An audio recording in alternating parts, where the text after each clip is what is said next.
Hay una cosa que nadie te dice sobre encontrar una cámara de VHS abandonada dentro de la pared de tu cuarto nuevo.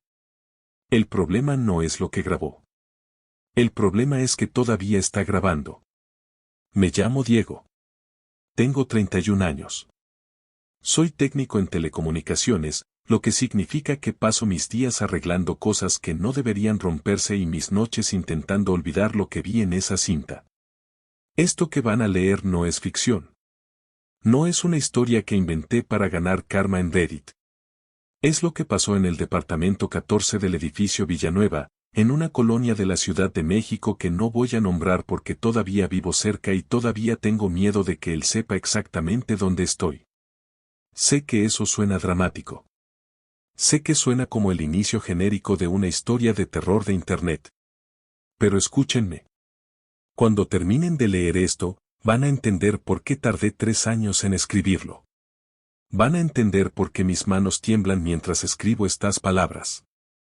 Y van a entender por qué, si alguna vez rentan un departamento nuevo y escuchan un sonido detrás del yeso de la pared, lo más inteligente que pueden hacer es no investigar.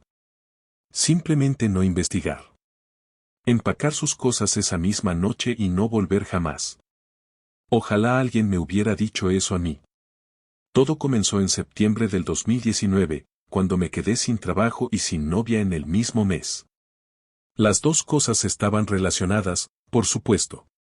Valentina y yo llevábamos 4 años juntos, viviendo en un departamento que era técnicamente suyo porque ella lo pagaba con su sueldo de diseñadora.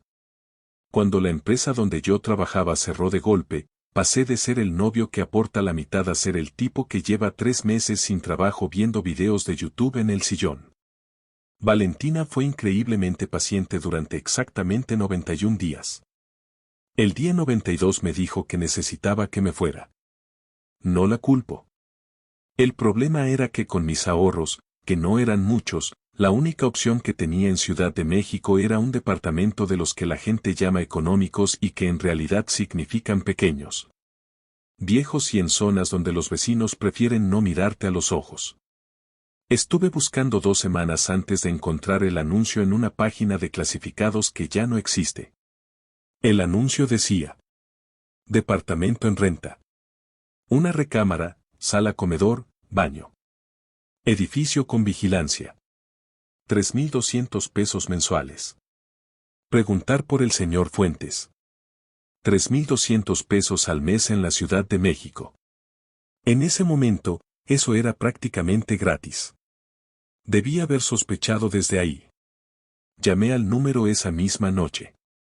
El señor Fuentes respondió al segundo timbrazo, como si estuviera esperando mi llamada, lo cual en retrospectiva me parece importante. Su voz era la de un hombre mayor, tranquilo, con ese acento del norte que suena siempre un poco distante. Me dijo que podía ir a ver el departamento al día siguiente, que él estaría ahí a las 10 de la mañana. El edificio Villanueva era exactamente lo que esperaba: 4 pisos de concreto gris con manchas de humedad en la fachada, una puerta de metal oxidada que chirrió cuando la empujé, y un pasillo de entrada que olía a cigarro viejo y a algo que no supe identificar en ese momento. Después supe que ese olor tenía nombre. El señor Fuentes me esperaba en el lobby. Era un hombre de unos 70 años, de esos que parecen haber sido fuertes alguna vez pero que el tiempo fue vaciando por dentro. Tenía el cabello completamente blanco, peinado con gel hacia un lado, y usaba una camisa de vestir metida en el pantalón aunque era sábado en la mañana. Me dio la mano sin sonreír. «Usted es el que llamó anoche», dijo. No era una pregunta. «Sí, Diego Solano. Hablamos por teléfono». Asintió y empezó a caminar hacia las escaleras sin decir más. Lo seguí. El departamento 14 estaba en el primer piso, al fondo del pasillo. Mientras caminábamos, noté que había 7 departamentos en ese corredor. 4 de ellos tenían felpudos y algún detalle personalizado en la puerta, señales de que alguien vivía ahí. Los otros 2 estaban completamente lisos, sin nada. Y luego estaba el 14, que era diferente a todos de una forma que tardé un momento en identificar. No tenía número en la puerta. Donde debería haber estado el 14 había solo un rectángulo de pintura más nueva, ligeramente diferente al tono del resto de la puerta. Como si hubieran quitado algo que estaba atornillado ahí. ¿Por qué no tiene número?, pregunté. El señor Fuentes sacó un llavero enorme y empezó a buscar la llave correcta. Se cayó, dijo. ¿Cuándo? Hace tiempo. No insistí. Debí haberlo hecho. Abrió la puerta y entramos. El departamento era pequeño pero no tanto como temía. Había una sala con ventana a la calle, una cocineta separada por una barra de concreto, un baño con regadera que goteaba, y al fondo del pasillo interno, la recámara. Los pisos eran de madera vieja que crujía con cada paso. Las paredes eran blancas pero de ese blanco amarillento que tiene el tiempo encima. Revisé los cuartos con la indiferencia fingida que uno aprende cuando está buscando departamento barato y no quiere que el casero sepa que tan desesperado está. El baño tenía hongos en las esquinas pero nada dramático. La cocina tenía un quemador que no encendía. La sala tenía una ventana que no cerraba del todo. Luego entré a la recámara. Era un cuarto cuadrado de unos 4 metros por 4. Tenía una ventana pequeña que daba a un patio interior completamente cerrado, sin acceso visible desde ningún lado. El closet estaba a la derecha, de esos de puertas corredizas con espejo. A la izquierda había una mancha larga en la pared, a la altura de una cama, que alguien había intentado cubrir con pintura sin mucho éxito. Pero lo que me llamó la atención fue la pared del fondo. Había una grieta. No era una grieta normal de humedad o asentamiento del edificio. Era una línea recta, perfectamente vertical, de piso a techo, justo en el centro de la pared. A los lados de esa línea había dos más, horizontales, formando algo que se parecía vagamente a la letra I o a una puerta muy estrecha. ¿Qué es eso?, pregunté, señalando la pared. El señor Fuentes miró hacia donde yo señalaba sin ninguna expresión particular. El yeso se agrietó. Es un edificio viejo. ¿Le interesa el departamento? Lo renté. 3.200 pesos al mes. Primer mes de depósito. Un contrato de arrendamiento impreso en papel amarillento que el señor Fuentes sacó de una carpeta como si lo tuviera preparado desde antes de que yo llegara. Debí haber preguntado por qué tenía todo listo si yo apenas había llamado el día anterior. No lo hice. Me mudé el 1 de octubre con 4 cajas de cosas y un colchón individual que me prestó mi primo Ernesto con la condición de que nunca le contara a mi mamá dónde estaba viviendo. No era un gran secreto, pero entiendo el impulso de protegerla. Las primeras 2 semanas fueron normales en la medida en que vivir solo en un departamento viejo y barato puede ser normal. El piso crujía. La regadera tardaba 10 minutos en calentar. El vecino del departamento 12, un señor llamado Aurelio que trabajaba en una tlapalería, tocaba vallenatos los domingos por la mañana con un volumen que hacía vibrar las paredes. Conocí a 2 vecinos más en esas semanas. Una pareja joven en el departamento 11, Mónica y Raúl, que me saludaban con esa amabilidad genérica de quien no quiere meterse en problemas pero tampoco ser grosero.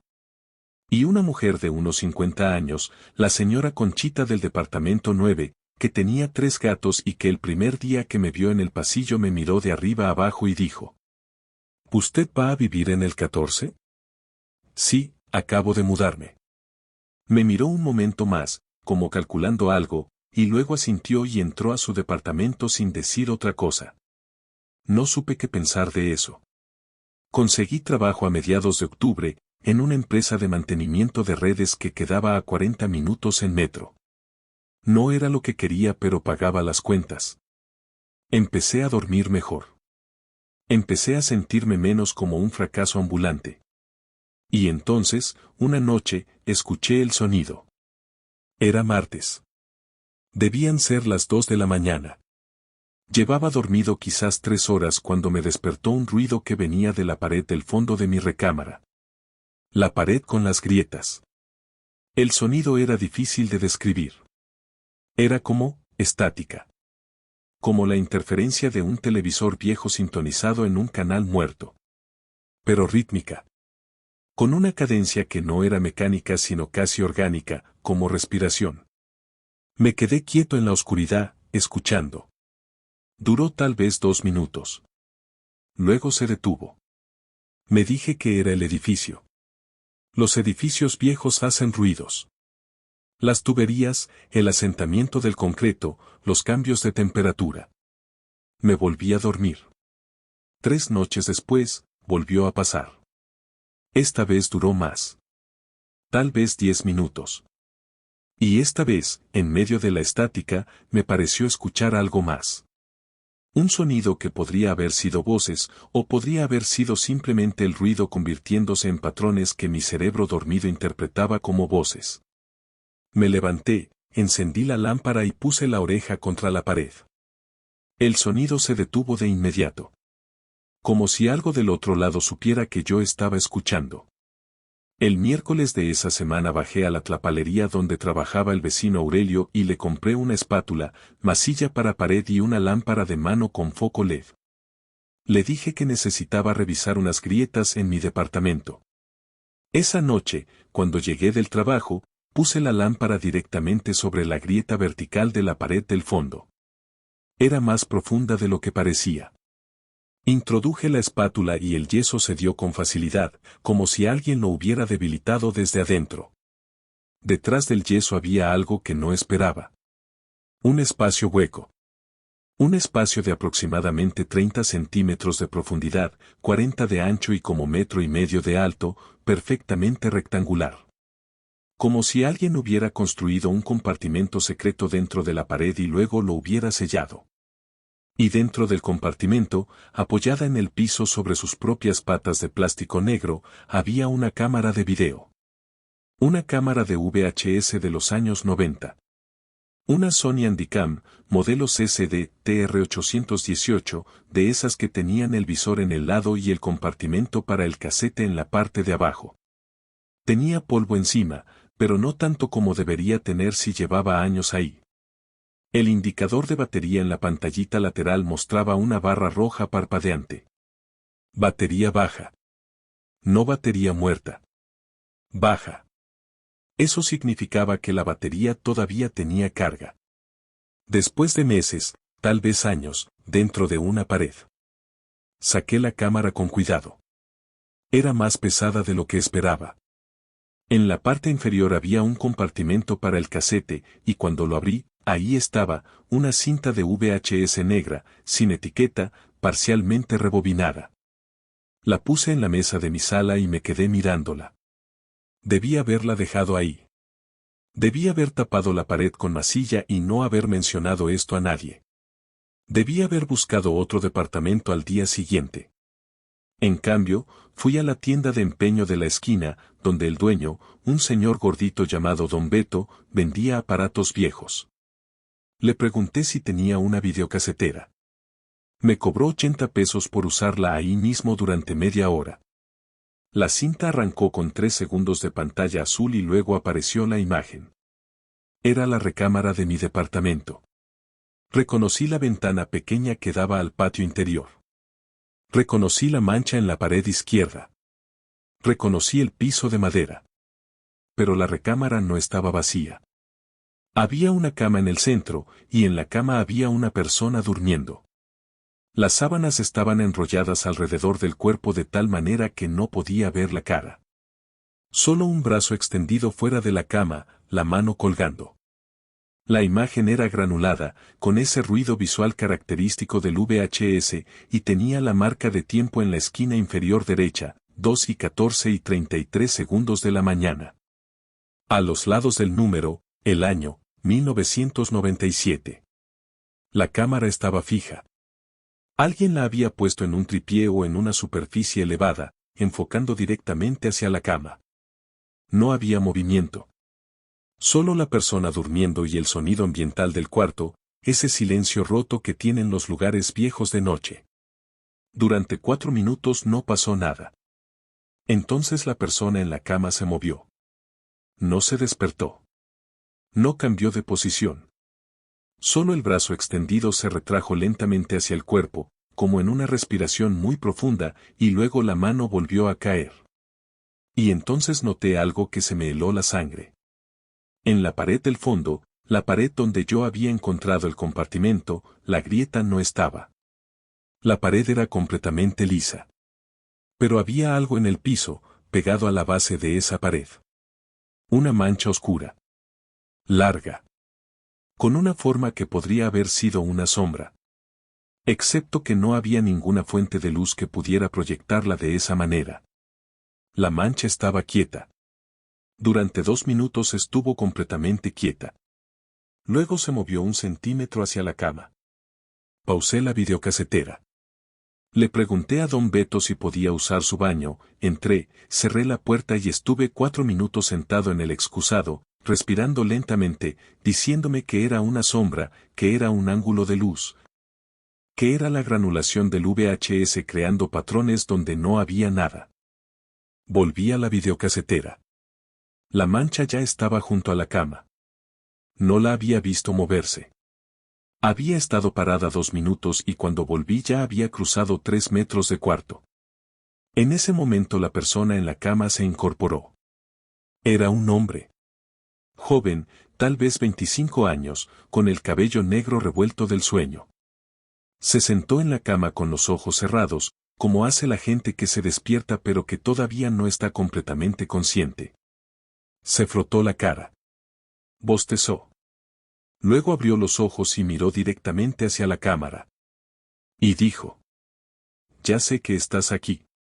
No lo dijo con miedo. No lo dijo con enojo. Lo dijo con esa resignación tranquila de quien lleva mucho tiempo sabiendo algo que preferiría no saber. La mancha en el piso no se movió. El hombre en la cama tampoco. Estuvieron así, en ese silencio que se sentía como una conversación que no usaba palabras, durante exactamente 1 minuto y 40 segundos. Lo sé porque el contador de la casetera seguía corriendo.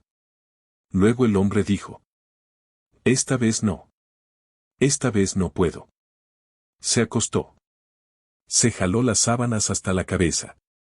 La mancha permaneció donde estaba, junto a la cama, sin moverse. La marca de tiempo llegó a las 3 de la mañana y la imagen se cortó. Pantalla azul. Volví a dar play. Nuevamente la imagen, la misma recámara, el mismo hombre dormido. Marca de tiempo, 2 y 14 y 33 segundos de la mañana. La misma noche.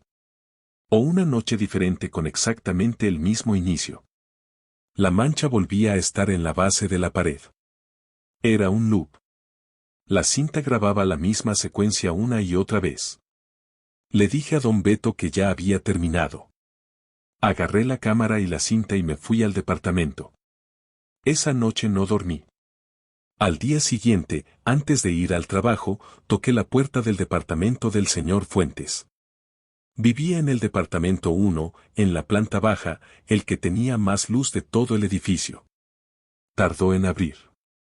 Cuando lo hizo, estaba en bata, con el cabello sin gel por primera vez, y me miró con una expresión que no era exactamente sorpresa pero tampoco era bienvenida. «¿Qué pasó?», dijo. «Encontré algo en mi cuarto», dije. «En la pared». Hubo un silencio muy corto. Tan corto que si no hubiera estado prestando atención, no lo habría notado. «¿Qué encontró?». Le mostré la cámara. El señor Fuentes la miró. No la tomó. Solo la miró, como si fuera un animal que podría morderlo. «Hay una cinta adentro», dije. «Grabaciones del departamento. De 1997. Hay un hombre en la cama y hay algo más en el cuarto». El señor Fuentes levantó la mirada de la cámara y me miró a mí. «¿La vio?», preguntó. «Sí». «¿Toda la cinta?». «No». «Los primeros minutos». Se quedó callado. Luego se hizo a un lado y abrió más la puerta. «Entre». El departamento del señor Fuentes era el opuesto del mío. Estaba lleno de muebles viejos pero bien cuidados, con cuadros religiosos en las paredes, una colección de figuras de barro en un librero y, sobre la mesa del comedor, una Biblia abierta con el marcador puesto. Olía a café y a ese tipo de soledad limpia que tienen los hombres mayores que aprendieron a vivir solos. Me senté donde él me indicó. Él se quedó de pie junto a la ventana, mirando hacia afuera. ¿Cuánto tiempo lleva ahí esa cámara? Pregunté. Desde 1997, dijo. ¿Usted la puso? No. ¿Entonces quién? Se giró hacia mí. El muchacho que vivía en ese departamento. Se llamaba Adrián Vega. Tenía 26 años. Era técnico de computadoras. ¿Qué le pasó? El señor Fuentes cruzó los brazos. Desapareció en febrero de 1998. Se fue a trabajar un lunes por la mañana y no volvió. Sus cosas seguían en el departamento. Su ropa, sus libros, todo. Solo se fue él. ¿Lo buscaron? Su familia lo reportó. La policía vino, revisó el departamento, no encontraron nada. Dijeron que era un adulto que se había ido por voluntad propia. ¿Y usted cree eso? Me miró durante un momento que se sintió muy largo. No, dijo finalmente. ¿Por qué no? Porque 3 meses antes de desaparecer, Adrián me dijo que había algo en su cuarto. Que lo veía de noche. Que lo escuchaba dentro de la pared. Yo le dije que eran los nervios, que trabajaba demasiado. Le dije que fuera al médico.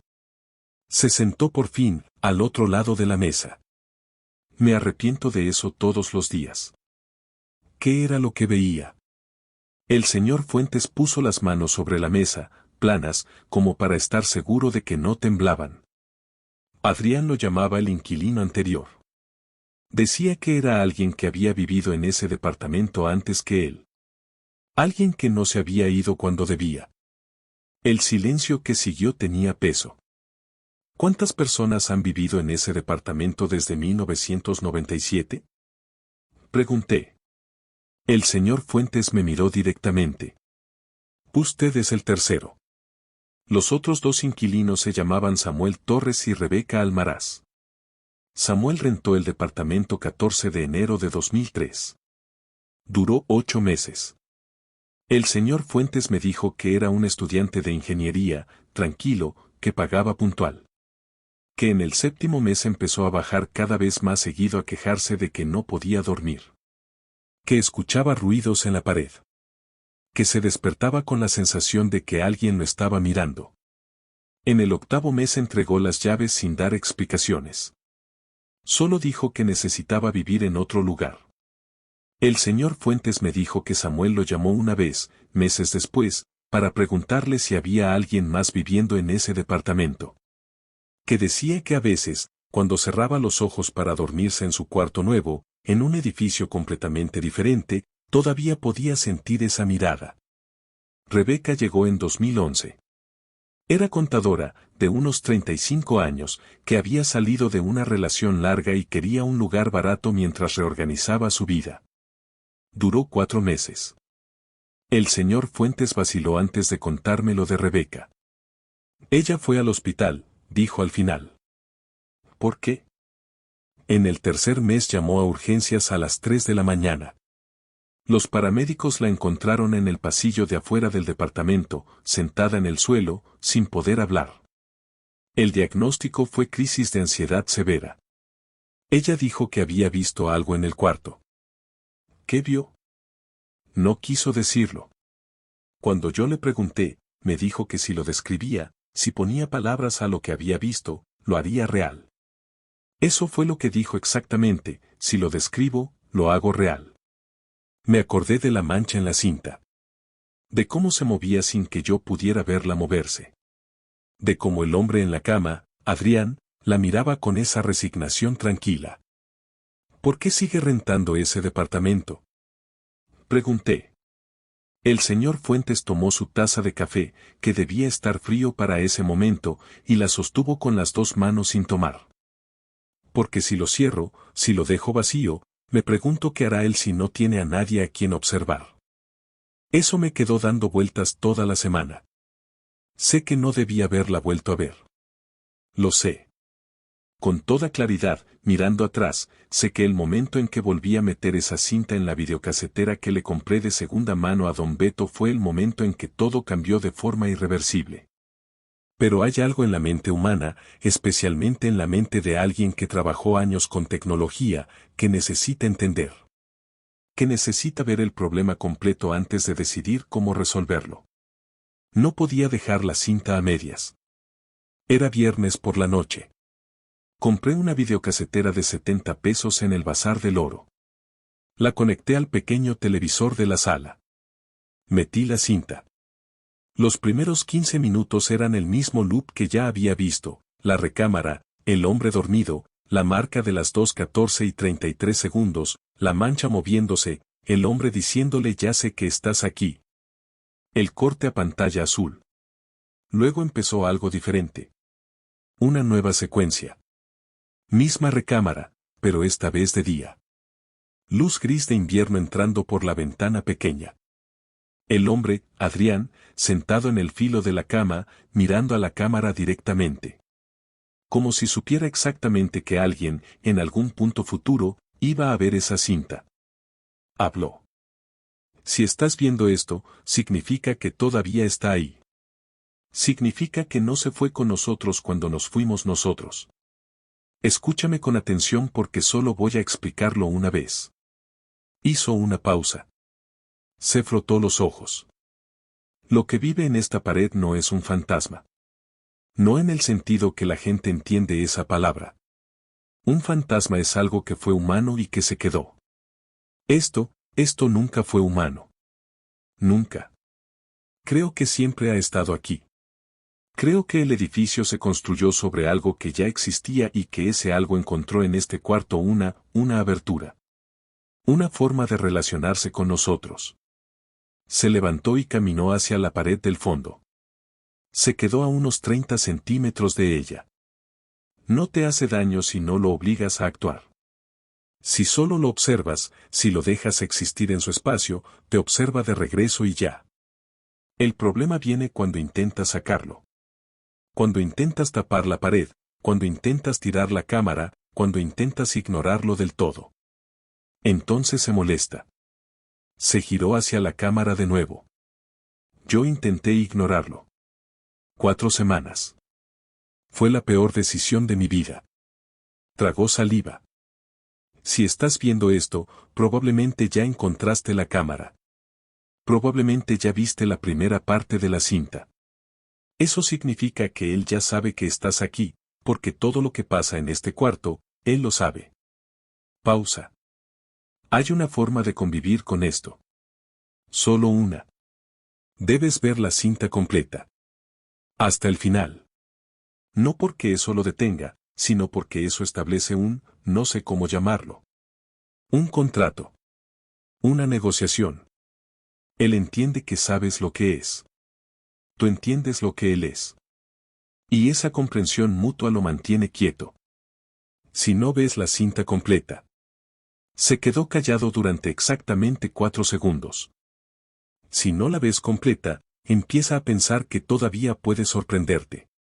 La imagen se cortó. Nueva pantalla azul. Me di cuenta de que estaba sudando. Hay partes de lo que vi en el resto de esa cinta que no voy a describir con detalle. No por trauma, aunque eso también. Sino porque Rebeca Almaraz tenía razón, hay cosas que al describirse se vuelven más reales. Hay cosas que al ponerles palabras se trasladan de la experiencia a la realidad compartida, y no quiero ser responsable de eso. Lo que puedo decir es esto. La cinta contenía aproximadamente 90 minutos de material. Los primeros 15 eran el loop que ya describí. Los siguientes 20 eran la explicación de Adrián, que continúa más allá del punto donde me detuve. El resto, unos 50 minutos, eran documentación. Adrián era técnico de computadoras pero tenía el instinto de un investigador. Durante los 4 meses que precedieron a su desaparición, filmó todo lo que pudo. La mancha moviéndose por el cuarto. El patrón de los ruidos dentro de la pared, que tenían una cadencia que él había empezado a descifrar como algo parecido a un lenguaje. Las marcas que aparecían en la madera del piso cerca de la pared, pequeñas hendiduras que formaban patrones geométricos. Y al final de la cinta, en los últimos 10 minutos, había algo que claramente Adrián no había planeado filmar. Era de noche. La cámara estaba en el mismo lugar de siempre, enfocando la cama. Adrián estaba dormido. La mancha estaba junto a la cama, como de costumbre. Pero esta noche era diferente. La mancha ya no era una sombra plana en el piso. Se había levantado. Era una columna oscura junto a la cama, más alta que un hombre, con una forma que mi cerebro se negaba a procesar correctamente. No tenía bordes definidos. Era como un área del cuarto donde la oscuridad era más densa que en el resto, donde la luz del exterior que entraba por la ventana simplemente no llegaba aunque debería. Y se estaba inclinando sobre la cama. Sobre Adrián. No lo tocó. Solo se inclinó, como mirando, con esa curiosidad inmóvil de algo que nunca ha tenido que apresurarse porque nunca ha tenido ningún lugar a donde ir. Adrián se despertó. Abrió los ojos y miró hacia arriba, directamente hacia la cosa inclinada sobre él. No gritó. No se movió. Solo dijo, con esa voz de quien ya ha aceptado algo que no puede cambiarse. ¿Qué quieres? La oscuridad no respondió con palabras. Pero en el audio de la cinta, debajo del sonido ambiental, había algo que podría haber sido una respuesta. Una frecuencia baja, rítmica, que se sentía más en el pecho que en los oídos. Adrián escuchó. Asintió una vez. De acuerdo, dijo. La cinta terminó. 4 días después de ver la cinta completa, el señor Fuentes tocó mi puerta. Era martes. Yo estaba comiendo cuando escuché los 3 golpes tranquilos que ya reconocía como suyos. Abrí. Traía una expresión que no había visto en él antes, no miedo exactamente, sino algo que precede al miedo. Reconocimiento. ¿Cómo ha dormido? Preguntó. Bien, dije, y era verdad. Desde que vi la cinta completa, las noches habían sido tranquilas. El sonido de estática seguía ahí, suave, como lluvia lejana, pero ya no me despertaba. Era más como compañía que como amenaza. Eso en sí mismo debería haberme preocupado. Adrián me dejó una carta, dijo el señor Fuentes. Antes de desaparecer. Me la entregó en un sobre cerrado, me dijo que no la abriera a menos que alguien más viviera en el 14 y viera la cinta. Me entregó el sobre. Era un sobre blanco, amarillado por el tiempo, con mi nombre escrito en él. No mi nombre. El sobre decía, para quien vea la cinta. Lo abrí. La carta tenía 3 páginas escritas a mano, con la letra apretada de alguien que tiene mucho que decir y no mucho papel. Voy a transcribir las partes relevantes. Si estás leyendo esto, viste la cinta. Eso significa que estableciste el contrato. Eso es bueno. Eso significa que tienes tiempo. Lo que vive en la pared no es peligroso en el sentido tradicional. No quiere matarte. Creo que ni siquiera entiende la muerte como la entendemos nosotros. Lo que quiere es más simple y más extraño, quiere ser reconocido. Quiere que sepas que existe. Eso es todo. Toda la actividad, los ruidos, la mancha moviéndose, todo eso es su forma de decir, estoy aquí. Nótame. El problema con Samuel y con los otros que no terminaron bien no fue que lo ignoraron completamente. Fue que lo notaron a medias. Se asustaron pero no llegaron hasta el final. Y él no sabe qué hacer con el miedo a medias. El miedo completo lo entiende. La aceptación completa la entiende. Pero el miedo interrumpido, la persona que está a punto de reconocerlo y luego se va, eso lo frustra. Y cuando se frustra, se pone creativo. Ahora, lo que no te dije en la cinta. Hay una condición del contrato que tardé en entender. El contrato no es solo ves la cinta y ya. El contrato requiere que te quedes. No para siempre. Pero el tiempo que tú determines que es tu tiempo en ese lugar. Si te vas antes de que tú mismo decidas que es hora de irte, si te vas por miedo, si te escapas de él viene contigo. No a tu nuevo lugar. Él no puede salir del edificio. Todavía no. Pero deja algo en ti. Una frecuencia. Como una señal de radio que quedó pegada en el receptor. Y con el tiempo, esa frecuencia se convierte en algo más. Pregúntale a Samuel. Pregúntale por qué no puede dormir desde hace 16 años. Terminé de leer la carta. El señor Fuentes me estaba mirando. ¿Cuánto tiempo tiene usted pensado quedarse en el departamento? Preguntó. Pensé en eso. Honestamente pensé en eso. No lo sé, dije. El contrato de arrendamiento es por 1 año. 1 año, repitió. ¿Y si termina el año y decide quedarse más? ¿Por qué lo pregunta? El señor Fuentes se miró las manos. Porque Adrián vivió en ese departamento 4 meses. 4 meses y se fue por las razones equivocadas. Y lleva 22 años sin poder vivir normalmente. ¿Sabe dónde está? Me llamó una vez. En 2015. Estaba en Monterrey. Dijo que todavía escuchaba la estática. Que a veces, cuando se quedaba dormido, podía sentir que algo se inclinaba sobre él aunque no hubiera nada ahí. Dijo que era como un miembro fantasma, ¿sabe? Como la gente que pierde un brazo y todavía puede sentirlo. Solo que lo que él sentía no era parte de él. Era parte de otra cosa. Me quedé. No por valentía. No exactamente. Me quedé porque la carta de Adrián tenía sentido dentro de su propia lógica, y porque la alternativa, irme con esa frecuencia pegada en algún lugar de mi cabeza, me parecía peor.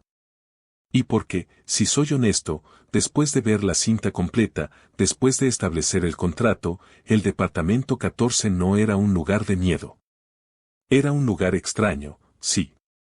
Un lugar donde la oscuridad en las esquinas tenía una profundidad diferente a la oscuridad en otros lugares. Donde el silencio de las 3 de la mañana era un silencio con compañía. Pero no era miedo. Aprendí a convivir con ello de la misma forma en que uno aprende a convivir con cualquier vecino difícil, estableciendo límites claros y no invadiendo el espacio del otro. No volvía a tocar la pared del fondo. La grieta seguía ahí pero yo no ponía los dedos en ella. No intentaba bloquear el sonido de estática con tapones en los oídos porque eso, según la carta de Adrián, se interpretaba como rechazo. Lo dejaba ser, simplemente. A cambio, él me dejaba ser a mí. 2 o 3 veces por semana me despertaba a las 2 de la mañana y lo sentía en el cuarto. No lo veía, no exactamente, pero había una densidad en el aire cerca de la pared del fondo que era diferente al resto del espacio. Como un campo magnético.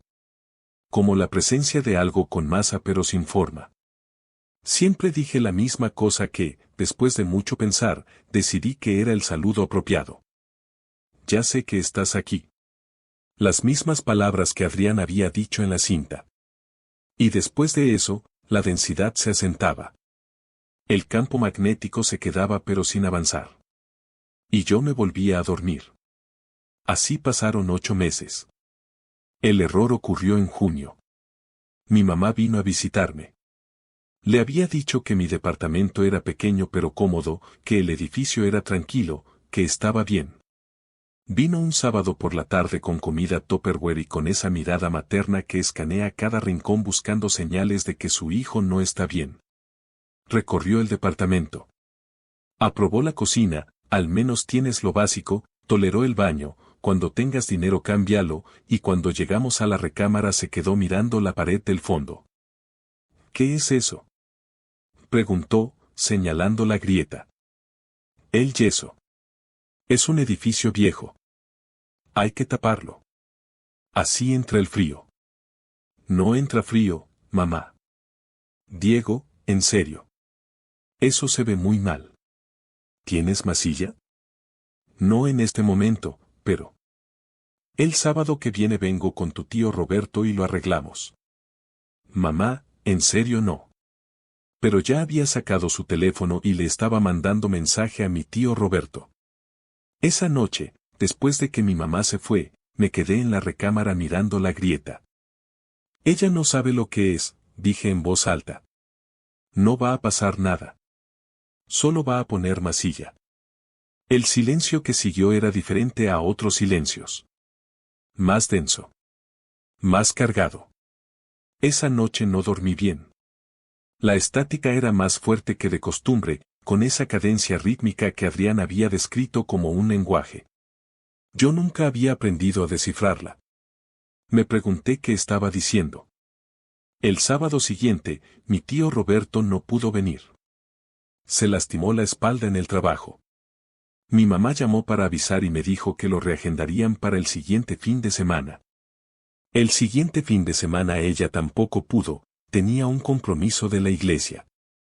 El tercer fin de semana señalado, un domingo de julio, cuando mi mamá y mi tío Roberto estaban en el metro camino a mi departamento con masilla y espátulas. El metro tuvo una falla eléctrica que los dejó detenidos 22 minutos entre estaciones. Llegaron tarde, cansados e irritados. Dejémoslo para otro día, dijo mi mamá. No lo reagendaron. No sé si fue coincidencia. Nunca lo voy a saber con certeza. Pero aprendí que el contrato incluía una cláusula que Adrián no había mencionado explícitamente en su carta. La pared no se toca. Por nadie. Esta es la parte que más me cuesta escribir.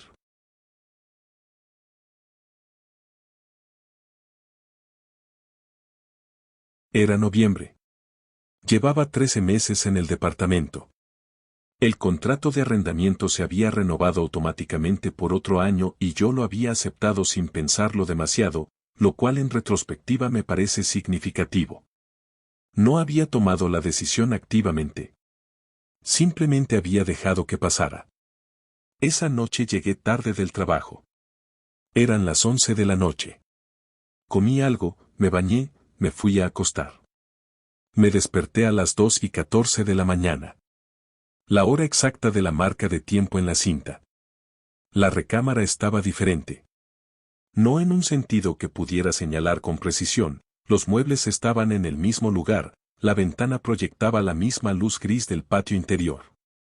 Pero había algo en la distribución del espacio que estaba ligeramente fuera de lugar. Como cuando regresas a tu cuarto después de que alguien estuvo ahí y no sabes exactamente qué movieron pero sabes que algo se movió. La densidad cerca de la pared no era solo densidad. Había algo que, por primera vez en 13 meses, tenía forma. No era la forma de un hombre. No era la forma de ningún animal que yo pudiera reconocer. Era una geometría que mi cerebro procesaba como forma porque necesitaba procesar algo, pero que en realidad era más ausencia que presencia.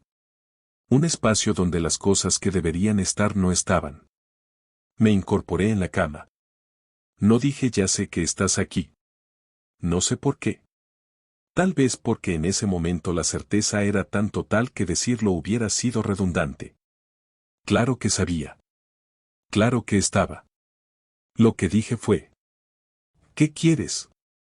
Las mismas palabras de Adrián. Las últimas palabras que Adrián dijo en esa cinta antes de que todo terminara. La respuesta llegó de la misma forma que siempre, no con palabras sino con esa frecuencia baja, rítmica, que se sentía más en el pecho que en los oídos. Pero esta vez era más clara. Esta vez era más cercana. Y entendí. No con el cerebro. Con algo más profundo que el cerebro. Entendí lo que llevaba comunicando todos esos meses. Nótame. Reconóceme. Dime que existo. Y lo que yo sentí en ese momento no fue miedo. Fue algo más complicado que el miedo. Fue esa tristeza que se siente cuando entiendes que algo lleva mucho tiempo solo. Te veo, dije. La geometría imposible junto a mi cama se quedó quieta. Estás aquí, dije. Existes. La frecuencia cambió de tono. Solo un poco. Solo lo suficiente para que se sintiera diferente. No sé si diferente significa mejor o peor. Solo diferente. Esa noche no dormí más. Me quedé sentado en la cama hasta que amaneció, mirando hacia la pared, y la cosa junto a mi cama se quedó también, y ninguno de los dos dijo más nada porque no había más nada que decir. Llevo 3 años en el departamento 14 del edificio Villanueva. No lo planeé. Fui renovando el contrato año a año, sin tomar una decisión activa, dejando que el tiempo pasara. Tengo mejor trabajo ahora. Podría rentar algo más grande, en una zona mejor. A veces lo pienso. Y entonces me acuerdo de la carta de Adrián. Si te vas por miedo, deja algo en ti. No me voy a ir por miedo. Cuando me vaya, va a ser porque decidí que es hora, porque tuve una razón clara y positiva para irme. No porque estuviera huyendo. ¿Todavía está ahí? Sí. Las noches de 2 y 14 de la mañana siguen pasando 2 o 3 veces por semana. La densidad cerca de la pared sigue siendo diferente al resto del cuarto. A veces, cuando me estoy quedando dormido, siento esa presencia inclinarse sobre mí, y digo ya sé que estás aquí, y la presencia se retira un paso y nos quedamos así. En ese entendimiento mudo que hemos construido en 3 años. El señor Fuentes me preguntó una vez si me daba miedo. Pensé en la respuesta durante un momento. Ya no, dije. Me da otra cosa. No sé cómo llamarla. El señor Fuentes asintió como si eso tuviera sentido para él. Adrián decía lo mismo, dijo. Al principio. Eso me preocupó un poco. No mucho. Solo un poco. La cámara de VHS sigue en mi sala, sobre la televisión. No la he vuelto a encender. No he necesitado hacerlo. El contrato está vigente. El entendimiento mutuo funciona. Pero a veces, cuando paso por el lado y la veo con el rabillo del ojo, me parece que la lucecita roja de la batería ya no parpadea en indicador de carga baja. Parpadea en indicador de grabación. Y me pregunto qué está documentando ahora. Me pregunto si alguien, en algún punto futuro, va a encontrar esa cinta dentro de una pared y va a llevarla a una videocasetera y va a verla con las luces apagadas a las 11 de la noche. Me pregunto qué van a ver.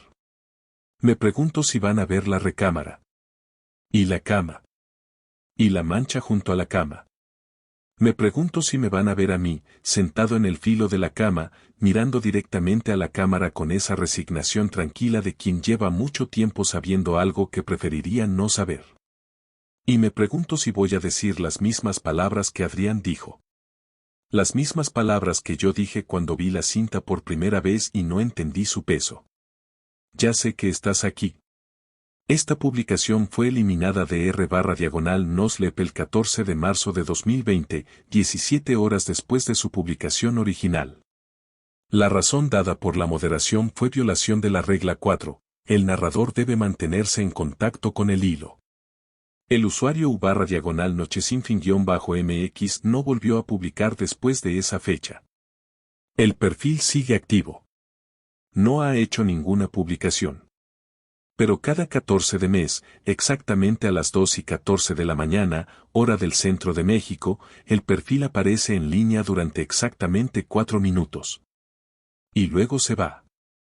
Si te ha gustado el relato de hoy, no olvides darle like al video y suscríbete y activa la campanita de notificaciones para que no te pierdas nuestras próximas historias. Adiós.